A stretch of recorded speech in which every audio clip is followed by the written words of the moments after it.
మీ diesel engine కి అస్సలైన దమ్ ఎకో బ్లూ.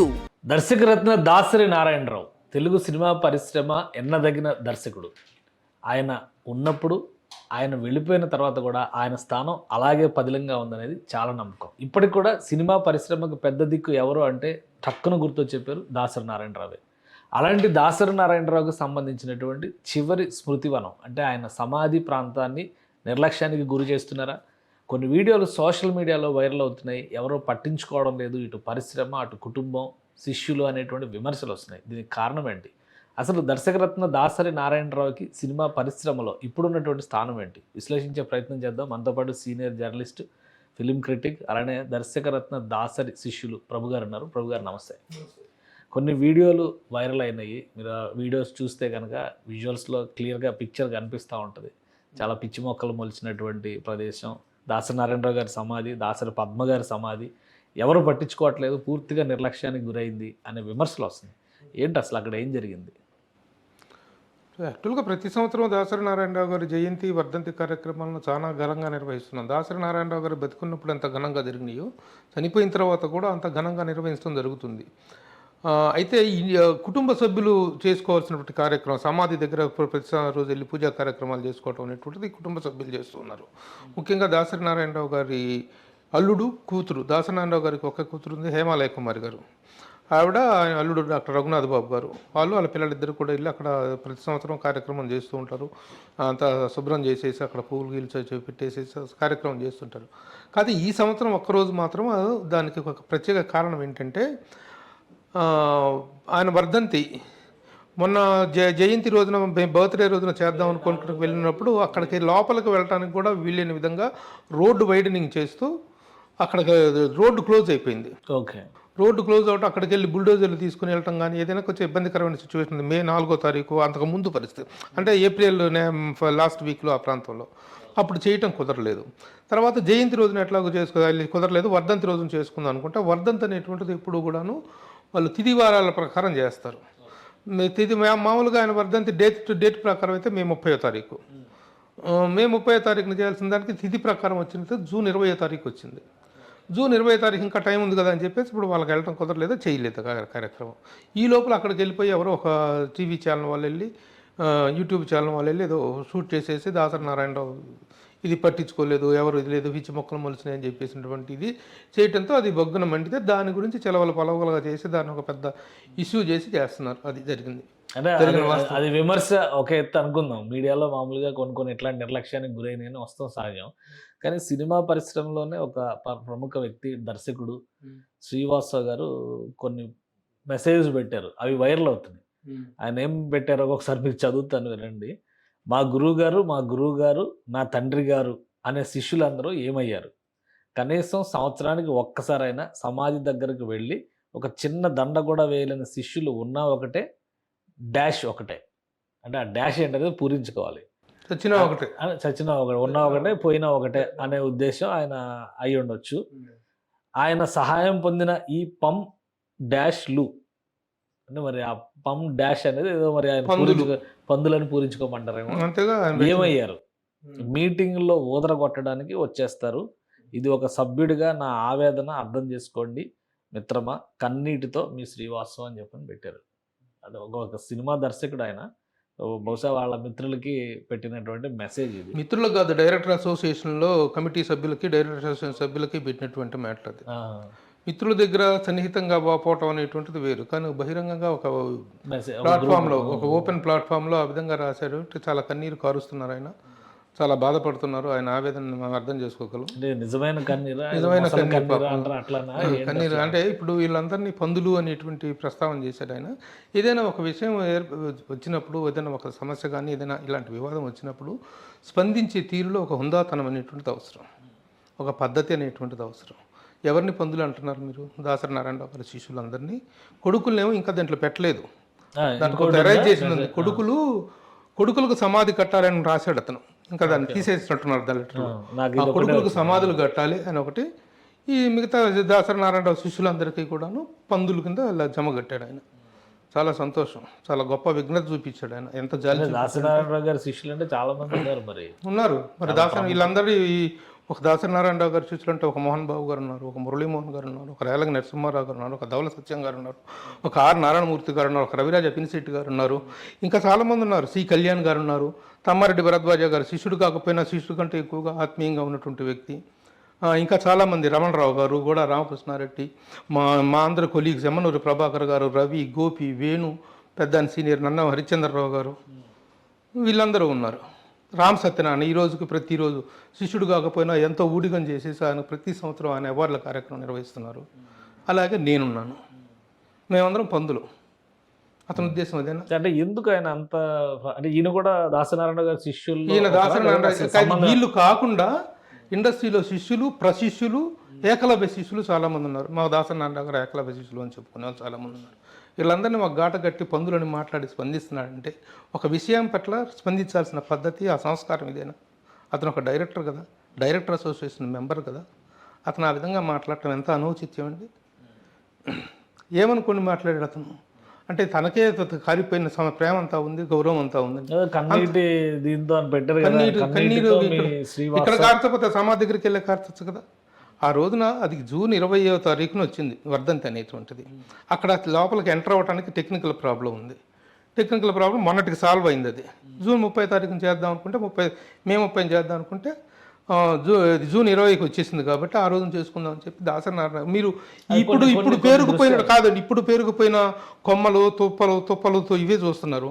అంతకుముందు దాన్ని శుభ్రం చేసేసి చాలా సర్వాలంకారంగా చేసి ఆ విజువల్స్ కూడా చూపించండి. ఆ విజువల్స్ కూడా చూపించండి. పిల్లలు సమాధిని కడుగుతున్న దృశ్యాలు ఇవన్నీ ఉన్నాయి. దాసరి నారాయణ గారు మనవాళ్ళు, అంటే హేమాలయ కుమార్ గారి కొడుకులు డాక్టర్ రఘునాథ్ బాబు గారు. ప్రతి సంవత్సరం రఘునాథ్ బాబు గారు ఎంత శ్రద్ధాశక్తులతో ఆ కార్యక్రమం నిర్వహిస్తా అంటే ఒక కరోనా టైంలో తప్ప ఆయనకి ఎలాంటి లోపం జరగకుండా జరిగినటువంటిది బతికున్నప్పటికంటే ఘనంగా కూడా కార్యక్రమాలు జరుగుతున్నాయి. అతనికి ఏం తెలిసి మాట్లాడాడండి, ఎంత అనౌచిత్యంగా మాట్లాడాడు అతను. అవును, ఏం కార్యక్రమాలు? ఈసారి మీరు కూడా విశాఖలో ఏదో ప్రోగ్రామ్ అది కండక్ట్ చేశారు. అసలు ఏం జరిగింది దాసనారాయణ గారి జయంతి సందర్భంగా? జయంతి సందర్భంగా జరగని కార్యక్రమాలు ఏంటండి, ఆయనకు జరగని వైభవం ఏంటండి? ప్రసాద్ ల్యాబ్లో మే 1వ తారీఖు, ప్రతి సంవత్సరం మే 1వ తారీఖు, ఎందుకంటే 4వ తారీఖున డైరెక్టర్ అసోసియేషన్ కార్యక్రమాలు ఉంటాయి, ఇంకా చాలా కల్చరల్ ఆర్గనైజేషన్స్ వాళ్ళు చేసే కార్యక్రమాలు ఉంటాయి. కాబట్టి మే 4 కంటే ముందు ఆయన కార్మిక పక్షపాతి కాబట్టి మే 1వ తారీఖున క్రమం తప్పకుండా ఇప్పటికై ఆయన చనిపోయిన దగ్గర నుంచి చేస్తూ వస్తున్నాం. మేము ఎంతెంత పెద్ద కార్యక్రమాలు చేస్తున్నారు. దాసరి నారాయణరావు గారి పేరు మీద సినిమా ఇండస్ట్రీ అవార్డ్స్, సేవారంగం అవార్డ్స్, నాటకరంగం అవార్డ్స్, ఇన్ని రకాల అవార్డ్స్ ఇస్తున్నాం. కండక్ట్ చేస్తుంది రామ సత్యనారాయణ, నిర్వహించేదంతా నేను, రేలంగి నరసింహారావు గారు. కమిటీ మెంబర్లుగా ఉండేది తమ్మారెడ్డి భరద్వాజ గారు, కళ్యాణ్ గారు, సి కళ్యాణ్ గారు, వీళ్ళందరూ వెనక ఎన్నదన్నుగా ఉంటారు. ధవల సత్యం గారు ఇట్లా పెద్దల సలహాదారులుగా ఉన్నారు. ఆ విధంగా మేము ప్రతి సంవత్సరం ఆయనకు బతికినప్పటికంటే ఘనంగా కార్యక్రమాలు చేస్తుంటే ఈ రోజున అక్కడైతే తుప్పలు పెరిగిపోయినాయి. తుప్పలు ఏమంటే 3 నెలల్లో పెరిగిపోతాయి. నీళ్లు ఊడకుండా వదిలిపెట్టి 4 రోజుల్లో నీ ఇంటితో నీ తోట ఏమైద్దాం? అలాంటి పరిస్థితుల్లో దాన్ని పట్టుకొని ఇతనికి ఏదో కారిపోయినట్టు మిగతా వాళ్ళందరినీ ఆ విధంగా హీనంగా అంత దారుణంగా మాట్లాడటం ఎంత అనౌచిత్యం చెప్పండి. ఏమన్నా మర్యాద, ఏమన్నా పద్ధత? ఎవరిని ఒకటి ఇంకోటి, మీరు శిష్యుల గురించి చెప్పారు, కుటుంబంలో ఆయన కొడుకుల గురించి కూడా మాట్లాడుతున్నారు. మీరు కూతురు కార్యక్రమాలు నిర్వహిస్తున్నారు, కూతురు అల్లుడు అని చెప్పారు. కొడుకుల పరిస్థితి ఏంటి? కొడుకుల పరిస్థితి ఏమిటి అనేటువంటి దానికి మా దగ్గర సమాధానం లేదండి. నిజంగా మాకు సమాధానం లేదు. ఎందుకంటే వాళ్ళు ఎవేగా ఉన్నారు, వాళ్ళ కారణాలు వాళ్ళకు ఉండొచ్చు. దాని గురించి మేము కామెంట్ కాంటాక్ట్లో లేరు, ఎవరు కాంటాక్ట్లో లేరు. ఆ కాంటాక్ట్ గురించి మేమేమి నెగిటివ్గా కామెంట్ చేయలేము. ఆయన ఆ రోజున బతుకున్న రోజుల్లోనే చెప్పారు, నేను తండ్రిగా చచ్చిపోయాను, తండ్రిగా ఓడిపోయాను అని చెప్పి. కాబట్టి ఆ విషయాన్ని మేము తెలుసుకోవాలి. కానీ నువ్వు శిష్యుల గురించి ఈ విధంగా మాట్లాడి, ఇంతమంది శిష్యులు ఉన్నారు చెప్పు. మోహన్ బాబు గారిని అడుగు నువ్వు, మోహన్ బాబు గారిని, మురళీమోహన్ గారిని, ఇంతమంది ఉన్నారు. వీళ్ళందరినీ ఎవరితో పందులతో పోలుస్తావు నువ్వు? ఇప్పుడు ఇవన్నీ మాటలన్నీ పబ్లిక్ ఫోరంలోకి వచ్చినాయి, అంత సోషల్ మీడియాలో వైరల్ అవుతున్నాయి. ఏంటి శ్రీవాస్తవ్ గారి మీద ఏమన్నా యాక్షన్ తీసుకుంటారా లేదా? మేము డైరెక్టర్ అసోసియేషన్లో కంప్లైంట్ చేస్తున్నామండి. మేమందరం కూడా డైరెక్టర్ అసోసియేషన్ మెంబర్స్మే. దాసరి నారాయణ గారి శిష్యులు దాదాపు 30-40 మంది, 50 మంది దాదాపు డైరెక్టర్ అసోసియేషన్ మెంబర్స్గా ఉన్నాం మేము. ఏమి తెలుసుకొని ఏం జరుగుతుందో తెలుసుకోకుండా ఆ విధంగా మాట్లాడటం అనేటువంటి అనౌచిత్యం. అతను ఒక డైరెక్టర్, పెద్ద పెద్ద హీరోలతో, బాలకృష్ణ గారు లాంటి హీరోతో సినిమా చేసావే, నీ ఔచిత్యము, నీ సంస్కారం అదా? చాలా దుర్మార్గంగా ఉంది. కానీ ఒక విషయం అండి, ఇప్పుడు శిష్యులు అలానే కుటుంబ సభ్యులు వీళ్ళందరినీ పక్కన పెడితే ఇండస్ట్రీలో ఇప్పటికి కూడా ఇండస్ట్రీ పెద్ద దిక్కు ఎవరు అంటే చిరంజీవి గారు కూడా ఒక దశలో చెప్పారు. ఆయన ఉన్నప్పుడు ఈ సమస్యలు ఏం లేవు, ఇలాంటివి ఏం లేవు. అంటే దాసనారాయణరావు గారు లేనటువంటి లోటు ఇండస్ట్రీలో కనిపిస్తుంది. ఆయన స్థానాన్ని భర్తీ చేసే స్థాయికి ఇంకా ఎవరు వెళ్ళలేదని అనిపిస్తుంది. అలాంటి వ్యక్తి గురించి మరి ఇండస్ట్రీలో ఉన్న గాని, ఇండస్ట్రీలో ఉన్నటువంటి సంస్థలు గాని ఏమి తీసుకోలేదు. ఆయన సమాధి దగ్గర కొన్ని ఈ కార్యక్రమాలు జయంతి, వర్ధంతి నిర్వహించారు. ఎందుకంటే ఈయన రాసిన దానిలో కూడా కనీసం వర్ధంతి రోజు వెళ్ళి ఒక దండ వేసే తీరిక లేదా ఆ కుటుంబ దండలు వేస్తున్నారా లేదా, దండాలు పెడుతున్నారా లేదా అనేటువంటిది నువ్వు కీన్గా గమనిస్తే నీకు అర్థమవుతుంది. ప్రతి సంవత్సరం పొద్దున ప్రతి ఇయర్ జయంతి రోజు, వర్ధంతి రోజు, ప్రతిరోజు ఫిలిం నగర్ సెంటర్లో ఉన్నటువంటి ఫిలిం నగర్ ఛాంబర్ కాంపౌండ్లో ఉన్నటువంటి దగ్గర దాసనారాయణరావు గారి విగ్రహానికి ఫస్ట్ దండేసి కానీ ఎవరైనా ఈ కార్యక్రమానికి వెళ్ళరు, డైరెక్షన్ డిపార్ట్మెంట్ వాళ్ళు కానీ, ఇండస్ట్రీలో ప్రముఖులు కానీ. అది ప్రతి సంవత్సరం జరుగుతున్న వాస్తవమే కదా. అదే దూరంగా 40 కిలోమీటర్ల దూరం అది. దానికి కూడా ఈ టెక్నికల్ ప్రాబ్లం వల్ల వెళ్ళలేకపోయారు తప్ప ఈ సంవత్సరం. అది జూన్ 20వ తారీఖున చేయాల్సిన కార్యక్రమాన్ని భారీ ఎత్తున చేసుకోవడం కోసం ఆయన కుటుంబ సభ్యులు, కూతురు, అల్లుడు వాళ్ళు ప్లాన్ చేసుకున్నారు. ఈ లోపలే దాన్ని చూసేసి ఏదో ఒక యూట్యూబ్ ఛానల్లో పెట్టేస్తే ఇంత మొసలి కన్నీరు గార్చి ఇంత దారుణంగా మాట్లాడాల్సిన అవసరం ఏమని చెప్పండి. పోనీ ఇంతమందిని పందులు అన్నారు, శిష్యుడు నువ్వు శిష్యుడు ఏకలవ్య శిష్యుడివే, నీకు కూడా ఆయన పట్ల అపారమైన గౌరవం ఉంది, నువ్వు వెళ్ళి చేసి ఉండొచ్చుగా.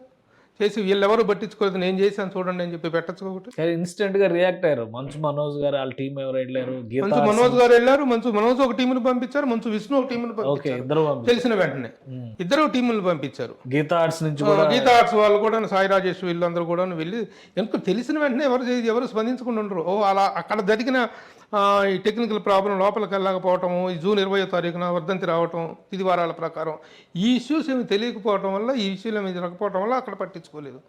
తుప్పలు పడటం 3 నెలల్లో పెరుగుతాయండి. మొత్తం మనం ఎంత శుభ్రం చేసి పెట్టుకొని, ఎంత పూజలు చేసుకున్నా సరే అది జరిగింది. ఈ మాత్రానికే ఇంత దూరం చేసేస్తే డైరెక్టర్ యూనియన్లో ముఖ్యంగా రేలంగి నరసింహారావు గారు చాలా సీరియస్గా ఉన్నారు. ఎందుకంటే సచ్ సీనియర్ మెంబరు దాసనారాయణరావు గారికి అత్యంత సన్నిహితమైనటువంటి వ్యక్తి రేలంగి నరసింహారావు గారు.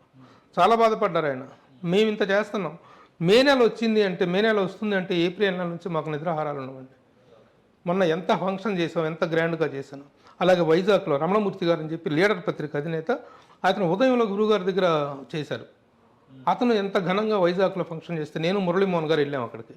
ఆ రోజు నేను డైరెక్టర్స్ అసోసియేషన్ ఫంక్షన్లో నేను లేకపోవడానికి కారణం ఏంటంటే, వైజాగ్లో అంత పెద్ద కార్యక్రమం చేస్తున్నాం, ఏది చేసినా గురువుగారి సేవే, ఏది చేసినా గురువుగారికి ఆయనకు అంకితం చేసేటువంటిది అనేటువంటి లక్ష్యంతో మేము చేసుకుంటుంటే, ఇతనికి ఏం తెలుసని చెప్పేసి విధంగా మాట్లాడాడు. అతనికి సంస్కారం కానీ, సభ్యత కానీ, ఏదైనా మర్యాద కానీ తెలిస్తే వెంటనే తను రిటర్న్గా క్షమాపణ చెప్పాలండి. లేకపోతే అతని విఘ్నతకు వదిలేస్తున్నాం. అది చాలా అన్యాయంగాను, చాలా దారుణంగా అసోసియేషన్ నుంచి తీసుకునే చర్యలు తీసుకుంటుంది. ఎవరు కూడాను దాసనారాయణరావు గారి లెగసీని కొనసాగించే విషయంలో ఎవరు ముసలి కన్నీళ్లు కార్చే సంవత్సరంలో నేను ఇప్పుడు చెప్పిన పేర్లన్నీ ఈ అందరం బతికున్నంత కాలం ఆయనకు ఘనంగానే వీడ్కోలు జరుగుతాయి, ఆయనకి ఘనంగానే నివాళులు అర్పించడం జరుగుతుంటుంది. నిజంగా ఇందాక మీరు ఒక ప్రశ్న అడిగారు, ఇండస్ట్రీలో ఏమిటి లోపం దాసనారాయణరావు గారి తాళ్ళు లేని ఇది ఎలా ఉంది అంటే, చాలామంది వ్యక్తులు పెద్ద వాళ్ళు చనిపోయినప్పుడు పలానా వాళ్ళు లేని లోటు తీర్చలేనిది అంటారు. కానీ అది చాలామంది విషయంలో సభాముఖంగా చెప్పేటువంటి, మర్యాదపూర్వకంగా చెప్పేటువంటి మాటే తప్ప, నిజంగా ఆ పూడ్చలేని లోటు ఎవరిదైనా ఉందనుకుంటే అది ఒక్క దాసనారాయణరావు గారి నిష్క్రమణ తర్వాత మాత్రమే ఇండస్ట్రీలో ఏర్పడినటువంటి వ్యాక్యూమ్ అది. తర్వాత ఎన్ని సంక్షోభాలు వచ్చినాయి సినిమా ఇండస్ట్రీలో. అలాంటి సంక్షోభాలు ఎలాంటి సందర్భంలోనైనా సరే, ఏ చిన్న గొడవ వచ్చినా సరే, ఇప్పుడు కానీ గురుగారు ఉంటేనా, ఇప్పుడు కానీ దాసనారాయణరావు గారు ఉంటేనా అనుకోని సందర్భం లేకుండా పోయింది ఆయన పోయినటువంటి ఈ 9 సంవత్సరాల కాలంలో. అది ఆయన స్థానం. ఆయన స్థానాన్ని ఇక్కడ ఎవరు కించపరిచే వాళ్ళు లేరు. ముసలి కన్నీళ్లతో ఇట్లాంటి విషయాల్ని రెచ్చగొట్టి మాట్లాడేలాగా మాట్లాడకూడదు. మరి వీళ్ళందరూ కూడా స్పందించాలి. నేను అడుగుతున్నాను మురళీమోహన్ గారిని, మోహన్ బాబు గారిని, రేలంగి నరసింహారావు గారిని, ధవల సత్యం గారిని, రవిరాజా పిన్సిట్టి గారిని, నారాయణమూర్తి గారిని, వీళ్ళందరూ పందుల. మరి నువ్వెవరివి? నువ్వు కూడా శిష్యుడివి కాల్చినోడు, నువ్వు కూడా పందివేనా? ఏం విఘ్నత నీది? ఏం మాట్లాడుతున్నావు? ఆత్మ పరిశీలన చేసుకోవాల్సిన అవసరం ఉంటుంది.